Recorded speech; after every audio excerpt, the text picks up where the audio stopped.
guys, this is the morning of the Dark Moon,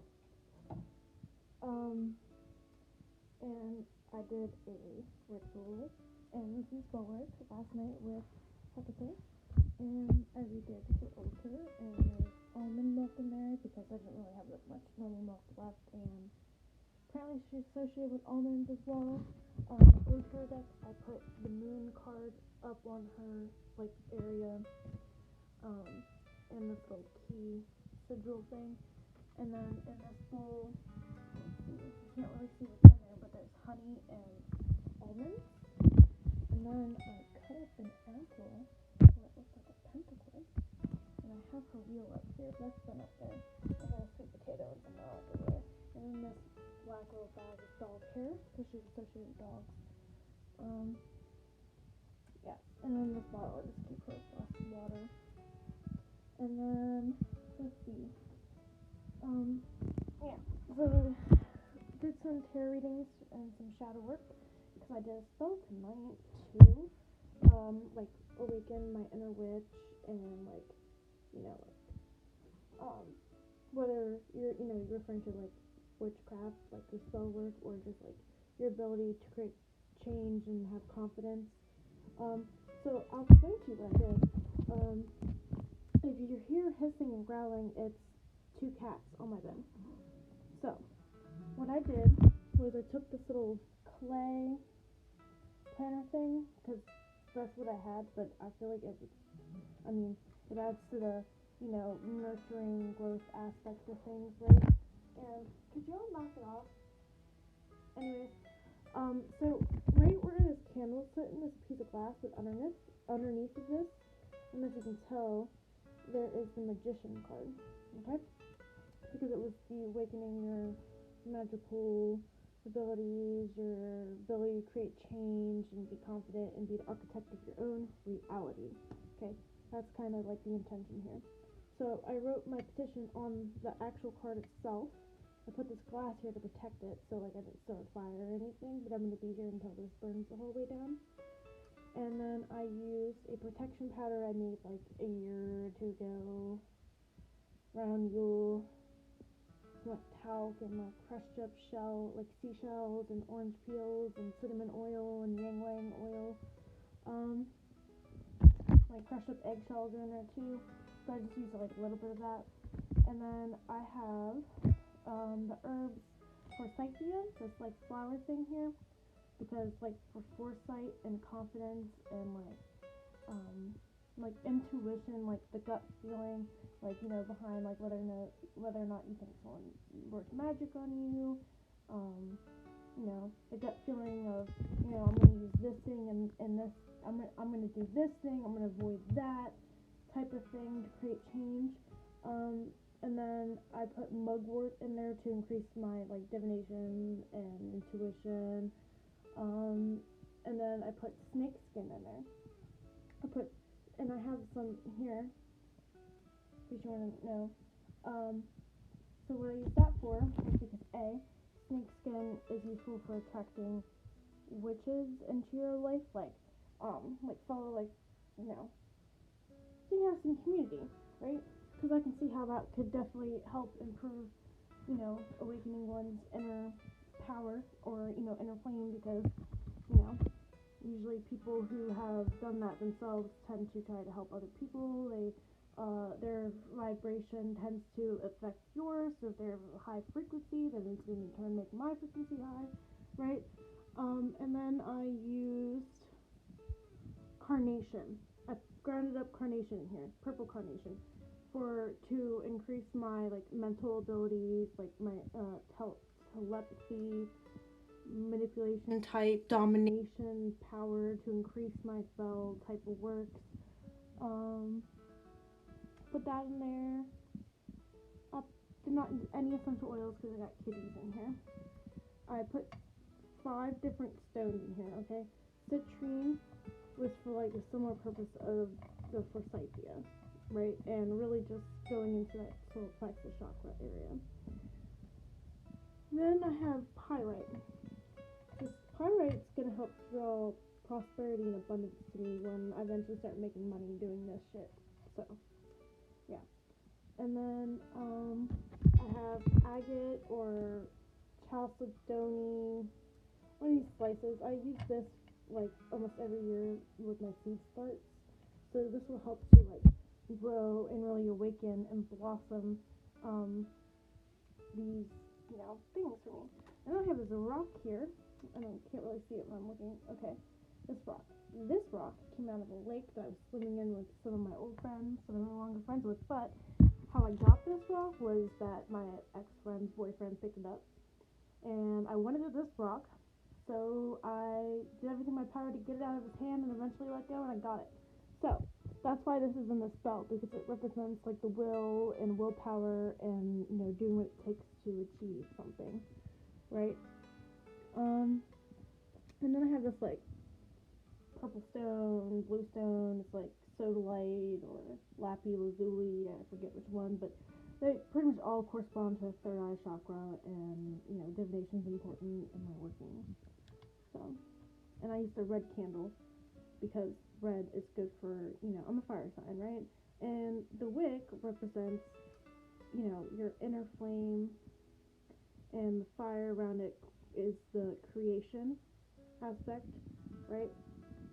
And then as it burns down, it burns all that energy onto, all these crystals, all these cards, or onto this card, right? So this card, I'm going to keep in here with all these stones. These stones, I might put in a red bag and carry on me if I want to. I might take one of these at a time, carry on me. I might leave all these spell remnants in here and just keep it here. So, I did not explain this key. This key is going to be an amulet, okay? So while this is burning down, all the energy is going into everything on this plate, this key I'm going to wear during my magical operations, my rituals, when I want more guidance, when I want things to be unblocked, when I need clarity, when I need to tap into a part of myself that I'm having issues doing to in order to create change, or in my spells or in real life, or just take control of my life, right? So I'll wear this bad boy, and I'm gonna put a chain on it, and then I'm gonna keep it in this dish with all these spell remnants. Maybe I'll burn more candles when I'm feeling I need more of this. I'll go back and grind up more herbs, add them to it. Maybe I'll put all this stuff in a bag, carry it on me, that type of stuff. And and usually what I do is when I grind up herbs, I keep this little manifestation triangle that has some Greek words written around it, which essentially just represents like earth, air, and sea. Okay, like the three realms, because Hecate is about three. She rules over the three realms, right? Okay, so I keep this in my underneath my mortar and pestle usually. I grind up herbs, so right now I have an amulet on here. And I usually wear this, Tree of Life, but what I put in here was snakeskin and that protection powder and rosemary. And this is a protective amulet. I'm going to leave this here for like 3 days, and then I'm going to come back and get it. Just 3 seems like a good time. Right? Yeah, and then like this candle over here was just like a bring happiness to my family with protection and peacefulness type of thing. But yeah, that's what I got going on here. I'm not sure I got anything else to say other than I'm extremely tired and I'm drinking coffee, and I really candle needs to burn down here so I can go to bed. Because I don't want to start a fire, because yeah, I've done that and it's not fun. So, but trying to think if there's anything else I want to say. Oh, and I am going to record a video of using the snakeskin to make the love powder. That is coming. These are little keys that I have attached to the thing, and that's a piece of bone. I'm not sure if it came from like a deer or an elk.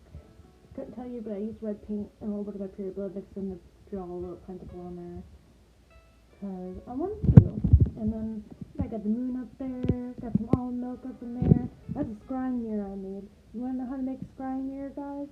You take a picture frame, and you take the glass of that picture frame, and you spray paint one side of it black, and the side that's black you don't have facing towards you, so that essentially the spray paint, like its textured side with the paint, is turned away so that the side that's in front of you is just smooth glass. And then you just spray paint that part black, put some herbs and oils, burn through some incense, cleanse it in the moon, whatever you gotta do, and you gotta scry them there. And it's way cheaper than buying them. All you need is a picture frame and some spray paint. And I feel like I'm being listened to right now by a family member, so I'm gonna get off of here and continue with my taroting. I'm getting ready to do some journaling for some shadow work here soon while this candle burns out, and then I'm gonna go to sleep. Oh, the other thing you can do with this key, which you can do this any key, I just use the skeleton key because that's just what I had, but you can sleep with this too. Sleep with this to help unlock messages in your dreams. So, and pretty much the whole time this is burning, my tarot, my divination has been mainly kind of about that same stuff there and what's going on and my blockages and limits and stuff like that. So my mind and my frequency has matched the vibration of this the whole time, even though I haven't been visualizing the whole time, but I did for a little while. So, and I'll keep journaling and doing my part, and hopefully this stuff works, and which I'm going to say it is, because I've felt some pretty potent energy off of here, and yeah. I hope if you guys try this, it is helpful. Maybe it helps you think outside the box what to do with, terror spells and all that stuff. That's why I always put, but like, if you're gonna do, like, burn one on top of a card, please put, like, a clear plate or, like, a Pyrex dish that's clear. A, you want to see it, but B, you don't want that to catch on fire. You don't want to catch anything on fire. And you always want to be attentive. If you're burning a petition or a card on a saucer or a plate, and it's either right underneath the candle or right underneath the plate, you want to be there the whole time that candle is burning, or you want to burn it in a bathtub with some water or something in it, or outside, somewhere you can't start a fire is really hard to. Because you never know what's going to happen. That this could break, all these could catch on fire, you never know. So always be present, never leave a flame unattended. That is the safest way to go about it. That's why I use birthday candles. That's a tip. If you don't want to sit here and visualize and do workings and divination and kind of focus on your goals the whole time, use it, because this has been burning for like 2 hours now. Use chime candles or birthday candles. I got birthday candles right here. I'm gonna use for a different working. They even feel like 5 or 10 minutes to burn. Maybe a little bit like 10 or 15, maybe. Depending on like your airflow, if the candle's straight up, how big they are, but it definitely allows you not to like be able to sit here for 4 hours. You can do it, which when I use these, I tend to do things for like multiple days in a row. Like I work a spell for like 7 to 9 days, but, because these are small and you're only putting so much intention. But it's easier for me to put energy in it multiple times over a process and do something multiple times than it is for me to do it all at once. That I've come to find. Okay, I'm gonna get off of here. And happy Dark Moon, witches.